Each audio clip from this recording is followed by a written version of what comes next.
தொடக்கூடாத இடத்தில் தொட்டதாக அதிர்ச்சியடைந்த நடிகை காஜோலின் காணொளியொன்று வைரலாகியுள்ளது. வடக்கு மும்பையில் நடைபெற்ற பிரம்மாண்டமான துர்கா பூஜையில் காஜோல், ராணி முகர்ஜி, அயன் முகர்ஜி, ஆலியா பட், அஜய் தேவ்கான் போன்ற பல பாலிவுட் பிரபலங்கள் கலந்து கொண்டனர். இந்த கொண்டாட்டத்தின் நடுவே எடுக்கப்பட்ட ஒரு வீடியோ சமூக வலைதளங்களில் வைரலாகியது. அதாவது தசமி சடங்குகளுக்கு பிறகு நடிகை காஜோல் படிக்கட்டுகளில் இறங்கும்போது அவர் தடுமாறுகிறார். அப்போது அவருடைய பாதுகாவலர் என்று நம்பப்படும் ஒருவர் விரைந்து வந்து அவரை பிடித்த போது காஜோல் அதிர்ச்சி அடைகிறார். அவரது கண்களில் பயமும் பரபரப்பும் தெரிகிறது. இந்த காணொளிக்கு இணையத்தில் விமர்சனங்கள் குவிகின்றன. சிலர் பேட் டச் என்று பதிவிட்டனர்.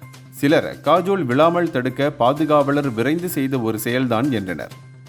சிலர் இந்த வீடியோ உண்மையானதா அல்லது AI மூலம் செய்யப்பட்டதா என்றனர். சிலர் அந்த நபர் காஜோலின் தனிப்பட்ட பாதுகாவலர்தான், பொது நிகழ்ச்சிகளில் அவருடன் அடிக்கடி காணப்படுவார் என்றனர். மேலும் சிலர் கைகளைத்தான் பிடிக்கிறார், ஏன் தவறாக யோசிக்கிறீர்கள் என்றனர்.